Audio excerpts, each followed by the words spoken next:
So, Tom Ffiske, I just had to look it up here again. You got it. It's good. Very good. Yeah, today's the premiere. You're the first person as a guest on my YouTube channel. So super excited to have you here. And yeah, let's just talk about AR, VR, and then see where this goes, really. Absolutely. I'm very delighted to be your first guest on the channel. It's an honor, and I look forward to having a nice chit chat with you. We had a preliminary chat ahead of this video, and gotta say, we bounced off quite nicely. It's quite nice, warm chit chatter. It's quite nice. So yeah, I mean, like mostly, I think people in LinkedIn should know you already. If my community doesn't know you, you have an amazing immersive wire. What is it called again? Newsletter. Oh, I'm so dead. I didn't sleep so much, so forgive me. It was your birthday yesterday. It's absolutely fine. Well, that's true, but I'm on my third cup of coffee, so. Oh, I am as well. It's fine. Yeah, so you have an amazing newsletter, which I also read for getting my information, my news, basically. What I really like about it, first of all, your humor. You always have some funny thing in the beginning. That's really cool. And it's like the best thing also is really short. Like you can read it in like 2 minutes. It's not like, I don't know, I don't read 95% of newsletters because they are just so much stuff. And it's just like, kind of annoying, and that's just like a small breeze of content, like really the most updated news, really. Like right now we can also talk about it because I think that might interest you guys as well from my community, is the launch of the Vive Pro 2 and the Vive Focus 3. Oh, I got it right. Yeah, you got it. So what, let's discuss that. So what are your views on them before I have my own views? I've got some clear views on what I think HTC is doing, but what's the kind of impressions you get from them? I mean, first of all, I was kind of sad because I really thought they would help us to break free from Facebook, kind of, with the Quest 2. So, I mean, like everyone was hoping for a Quest 2 alternative, really, but then I heard them saying business and enterprise like 50 times during their launch. So I was, okay, this is most likely going to be a bit more expensive than the Quest 2. And then, well, the Focus 3 is, I think, about 1,400 euros. So it's quite a lot. I mean, the specs are really good. Like it's a 5K display, and it has amazing, like 120 hertz refresh rate and 120 degrees field of view and stuff like this. So the stats are really good. The aesthetics are also amazing. Like I think this is one of the best looking headsets so far, next to the Index, really. But I get what you mean, but like I never really cared about what my headsets looked like. Me neither, really. But this one was like, okay, this thing looks nice. I guess it only really matters if you're like more of a consumer just shopping around. You want something which looks kind of clean, I suppose. But if you're like a technical specialist, like, I mean, for God's sake, you have like people who have like PCs who glow up with like lights and stuff. And I think they look grungy as hell, but you know. Yeah. And then the Pro 2, it's just like a regular successor, basically. Like it's pretty good. They have the same stats like the Focus 3. It's a regular price point. It's just like it's a good device that you may buy if you are into PC VR. But I think nowadays, it depends really on your use case, of course. Like if you want the highest end graphics, then of course go with it. But generally, I'm super interested in the standalone headsets right now because they're just portable. You can take them around. It's no mess. It's just really cool. But again, a little bit sad that it's like such a high price point. But then I kind of get it because it's maybe impossible to keep up with Facebook. So yeah, what are your thoughts on that? So I think you've just hit the nail on my head, and I think we've just we're very much sharing the same views on where HTC is going with all this. I like to read quotes from press releases when it comes to these product announcements because you can really tell where they're focusing on. So I'm going to be quoting Graham Wheeler, who's the HTC Vive EMEA general manager. And he said, at ViveCon, we are redefining premium VR for both businesses and consumers with a stunning 5K resolution, 120-degree field of view, setting a new benchmark for PC VR and all-in-one headsets. Vive Pro 2 delivers an amazing immersive experience with beautiful fluid visuals, comfort, and precise tracking for when every pixel and polygon counts. And Vive Focus 3 heralds a new era for business VR, crafting a stunning visuals while also being durable and lightweight with superior comfort and ease of use. Our new Vive Business Solutions makes it easier than ever for organizations to use VR. So whether it's a small startup or a multinational, everyone can benefit from the transformative potential of VR. I'm quoting this guy because, I mean, it's business, isn't it? Exactly. They throw in the word consumer, well, like consumers can use it, but let's face it, the focus is going to be on helping businesses from small startups to larger businesses, focusing on technicals as well as comfort. And I think comfort is a good area to focus on. And it mirrors exactly what we expect from a HTC, because of course they're doubling down on that. It's a good revenue generator for the company with high margins, while the consumer one is thinner margins where it only really works when you do it at scale, Facebook level scale, which a lot of companies, well, I mean, a lot of companies currently publicly aren't doing at the moment. They're definitely being developed, but publicly they're not currently. And I have to wonder, like, fine, let's leave HTC to double down on the business side. They're going to do amazingly. They've got their relationships with their businesses. They're going to organically grow in that area. They're fine. Like, they're a safe company. Considering HTC struggled with their phone business, it's nice that they have an area which they can focus on. My question mark, and I agree with you, is who's going to be the competitor to Facebook on the consumer side? Exactly. Who's it going to be? So it's not going to be HTC as much anymore, because there's been no announcement on content they're pushing on Viveport. So who's it going to be? What company is it going to be? And people will just shout from the rooftops and say Apple, but I don't like speculation of that level. If they do, amazing, but we'll see if that actually happens. Exactly. Yeah, I mean, the one thing that also came in my mind is, I don't know so much about it right now, but the recent launch of the Pico Neo 3 could be going to that direction, because I think they cost around 700 euros or something like that. So the price point is more affordable than definitely the HTC products now.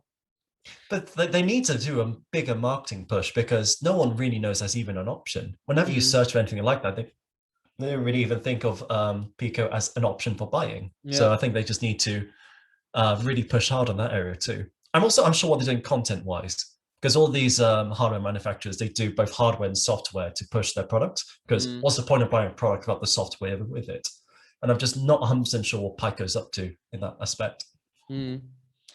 Yeah, so I guess, I mean, I think Facebook is staying the king on the consumer VR at the moment, because Oculus is just doing a great job. I mean, this device is pretty amazing. It's really, really good. It's just like, it's kind of like the shady Facebook part is just like concerning me and wanting me to go to somewhere else, basically.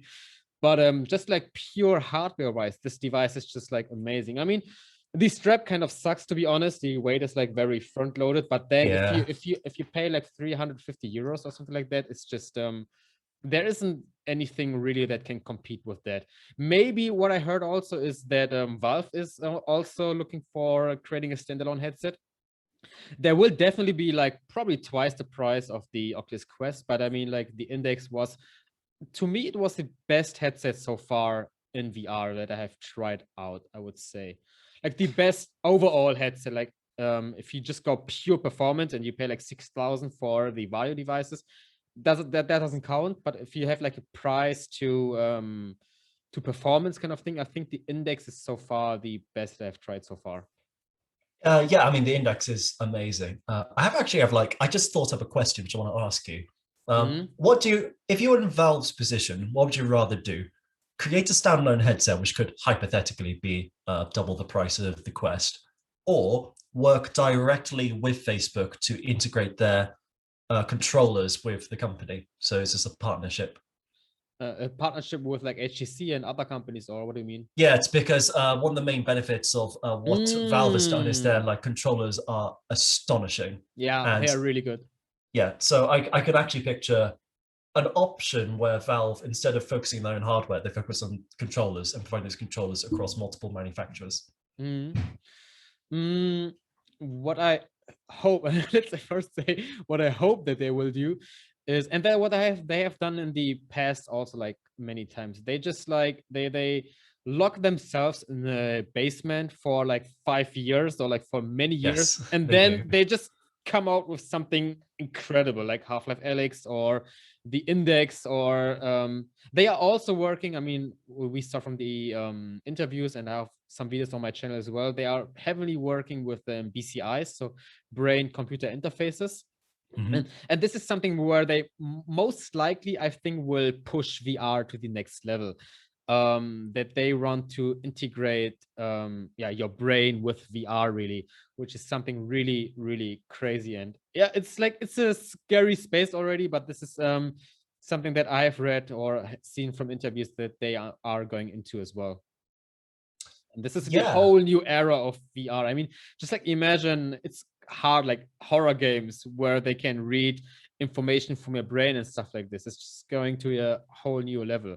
Or let's say something more positive, maybe. Because wow, games... such sunshine and rainbows today.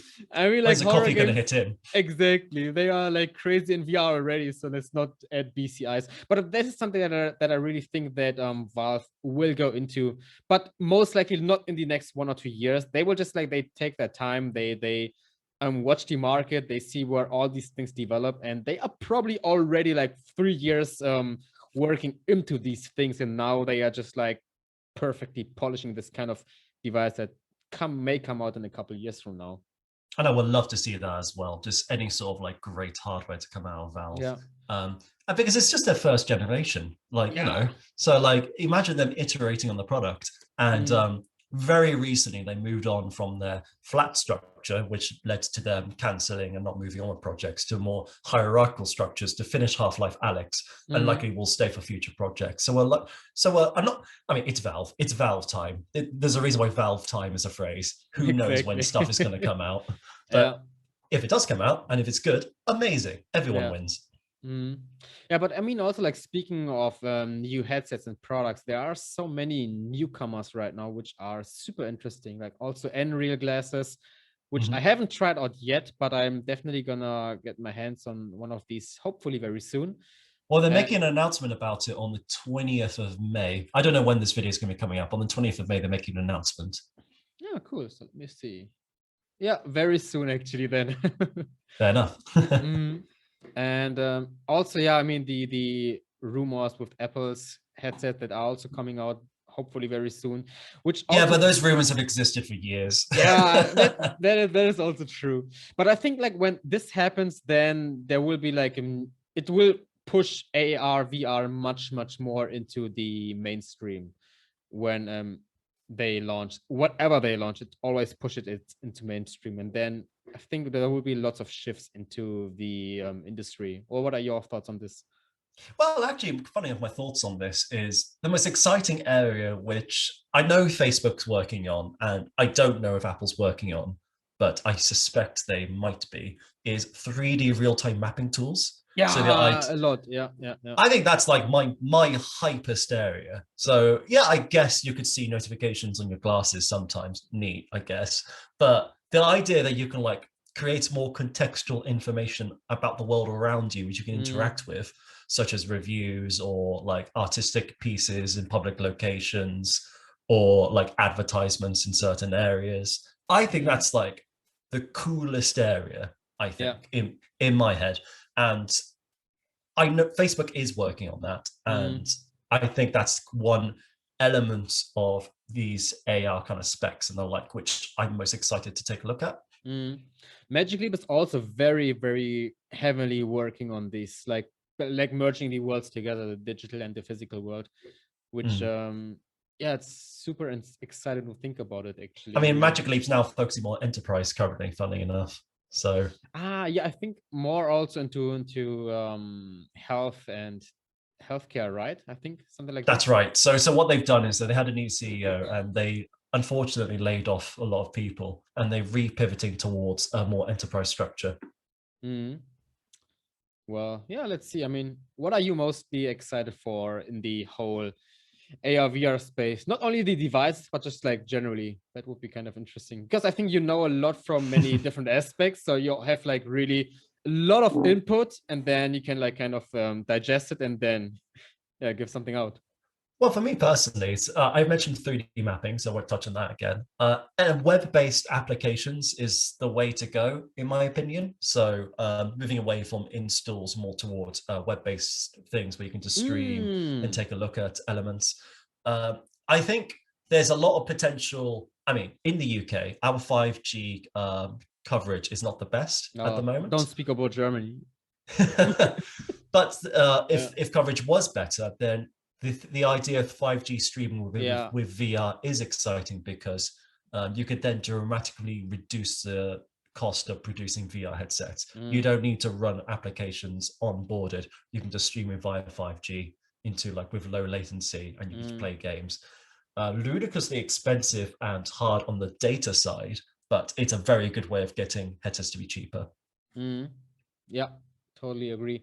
Yeah, but this whole web XR topic is also something that is, I think many companies are into this right now, where they see this is a huge potential, especially with 5G running. As soon as this happens, then I mean, you can run like super powerful things on your phone already. Like the problem is just, it's not the hardware right now, it's just the data that we have. That's the bottleneck we have. So if we have this 5G plus these amazing devices already, and then we have a possibility to run AR or VR through the web, then that's gonna be huge right now. There aren't many companies right now that do it quite well. I think there are many that are trying it, but there are a few companies that are really getting into this as well. And I think this is something that I will definitely cover on my channel. So by the way, you guys watching, just let me know if you want to get more into web AR, web VR, and then we can definitely talk about it. It's a very exciting area, so it's definitely an area to keep a look at, because it's just there's a few exciting projects happening, and also it's good for advertising as well, because instead of forcing consumers to download an app, they can just open a URL and they just take it right to it. Yeah, I mean, that's the by far biggest benefit. Like, people are just so crazy lazy right now that they don't even want to 5-secondly download an app. It just has to be, everything has to be immediately. No, it's, I mean, I don't blame them. Why download an app over 60 seconds to play a 30-second experience? It's completely understandable. Yeah, I mean, depends on the experience, really. If it's just, yeah, I'm sorry, I'm thinking more from like a marketing or packaging element. Okay, I see. Yeah, if it's a good experience, it'll be longer than that anyway. It'll be like 3 minutes, but it really depends on the application. But my point is, consumers aren't going to, as you say, they're not going to wait a few seconds to download something exactly and then try it out. Yeah, it's just like point at it and then it should work immediately. But this is something that I can see in 1 or 2 years, like more stable running as well, or maybe even right now some of these applications. I mean, there's Eighth Wall, for example, but they are super expensive right now, which is a great framework too. And then there is which is also something that I will maybe cover soon on this channel as well, is Metaverse Engine, if you've heard of it, which is a no-code web-based XR engine, which is pretty cool actually. Do you mind repeating that name again? Metaverse Engine. Oh, Alan Smithson's exactly. Also super interesting, just because everything runs on the web, and then if the performance is good, or mostly the connection is good as well, and your hardware, which is always getting better, then you can have some interesting experiences there as well. Yeah, I want to fiddle around with all. I mean, there's so many products out there in the market at the moment, and it's a question of choosing which one's right for you. I think all of them have free trials, so if anyone wants to have like jump in and have a go, they can. Yeah, definitely. But there's, just like I said, there are like so many products. It's kind of interesting. Like, even I think the two of us, we are already very strong in this field. Like, I don't know, like pretty much 2/3 of my day is in AR and VR, but I still feel like I'm missing so many things, especially like games and apps and things to try, and SDKs and other news that are going on. And every 2 days there's a new headset. So there's a really cool your most recent post, which I really liked. I think it just came out today, right? Yeah, on my birthday. So yeah, it came out today. Happy birthday. You get to read like a newsletter for your birthday. Very Wonderful. Cool. I mean, there's this this part of your newsletter where you talk about, let's talk about fatigue in the AR VR space. And at first I was like, okay, let's see what is coming now. And let me just quote like a small piece of that, which is something that I personally really resonate, because I'm spending a lot of time in VR, but unfortunately not like playing Beat Saber or Half-Life Alyx or something. It's just like, yeah, well, when I make my courses, they take a lot of time. And by the way, you guys watching, the VR course is about to come out very soon. I'm super excited, and I will just like blindly put some ads here because it's a really amazing product. So stay tuned for that. VR course is coming out. And yeah, this is just something that the last couple months, really, I spent like, I don't know, like 6 to 10 hours every day in this VR. So I don't get to try out so many things. And from your newsletter, let me quote, I recognize the importance of doing as many VR or AR applications as possible and learning from them all. But after weeks of work, it's sometimes beneficial to take a small break, a step back, and try something else. And yeah, I play lots of non-VR games, so it really helps. Having a break doesn't sap time away from a passion. It helps grant a clear head before diving in again, healthy and ready to go. And it's a perfect timing for reading this right now, because I always like, it's so stupid, but I feel guilty of not playing Half-Life Alyx or other AR VR games. Instead, like I play like Super Smash Bros, which is like one of the best games in the universe, or I don't know, I'm really looking forward for Hollow Knight or other like 2D PlayStation, Switch, PC games right now. I'm like, man, I'm supposed to play more VR because for the research. And it's just like such a blast to read this. Yeah, so it came out of a week where I've just been quite stressed, if I'm honest, and I've done quite a fair bit. And I think a lot of business people misunderstand the importance of rest or step away from your passion. And it's on multiple levels. For one, if you're just working flat out for days on end, you will be inefficient and you won't be doing as well. You won't be because you're exhausted. Yeah. And you just feel like you're like grating cheese on a grater. You're just getting like thinned out, basically. Doesn't help anyone. The other element is, I think taking a step back is important because it grants you more context. If you're just within one area all the time without stimuli from outside areas, you're going to get stale. You're just going to, you're not going to get some life injected into the work you're doing. So for example, if you enjoy virtual reality and the like, reading books outside of tech is super beneficial. So I like reading about politics a lot currently, for example. Yeah, me too. I love playing video games, for example, and they all feed into my my thoughts about virtual reality. Where like, oh, what this video game did was super interesting. I think this actually can translate well to VR. Or, oh, I found this really interesting insight from a book about what this person is thinking. That also translates to VR. You need a break outside the area in order to reinvigorate your passion. Yeah, 150% agree. It's just like you are so deep into this one thing that you just don't see the world around you anymore. And it just makes you much less creative, basically, if you just don't step out of your industry for a moment to do something else, basically. You also tend to find that your work goes wrong as well. So if you're if you're working in the area, you think, oh, this work will work perfectly within the VR industry.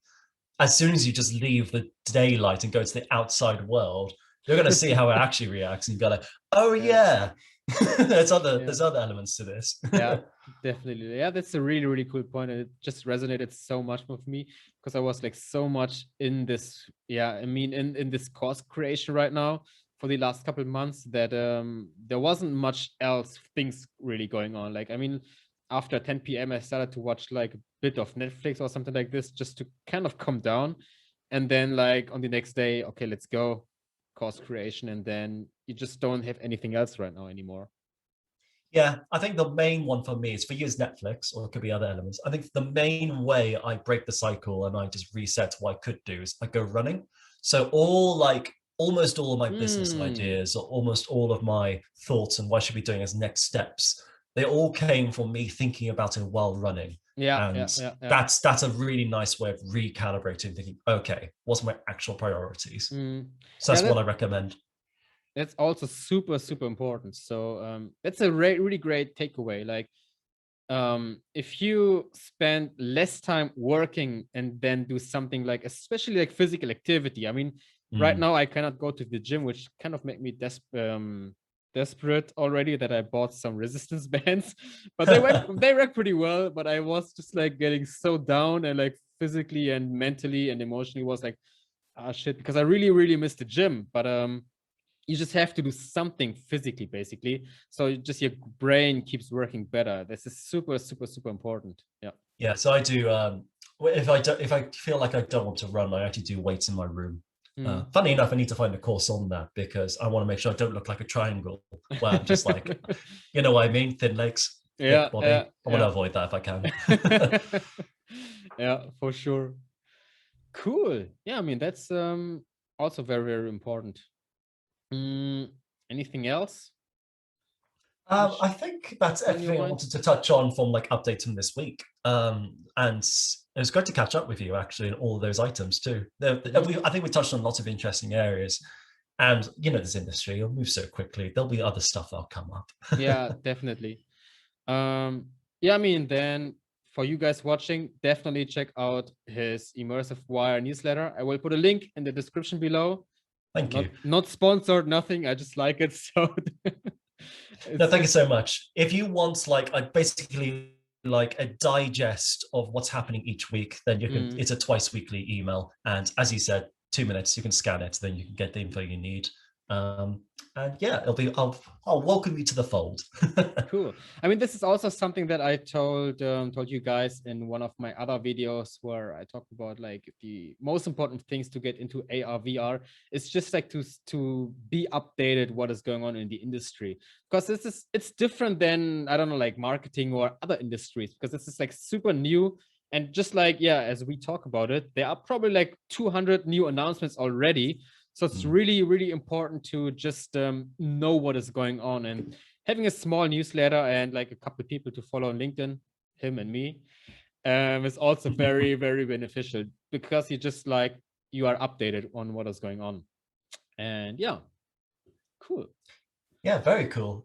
It's great to catch up with you today. My plan next is to make myself another coffee and just dive back into work. to let you guys know, this is a Sunday today, and both of us are working on our own personal projects. So typical. Definitely. Cool, man. So thank you so much for having you here. I think we will definitely have some other more conversations again, because I really like the format. So you guys let us know if you like it. And also, if you have any questions to him or me, as always, leave them in the comments below.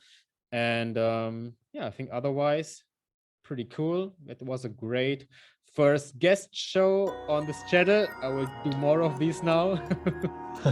It was a lot of fun. Thank you for inviting me. And yeah, it was just a lot of fun. And I hope he keeps on going. Cool. All right. Then without further ado, yeah, let's keep working. I also need a new coffee, and then talk to you soon, man. Yeah, talk to you soon. Take care, mate. All right. Bye.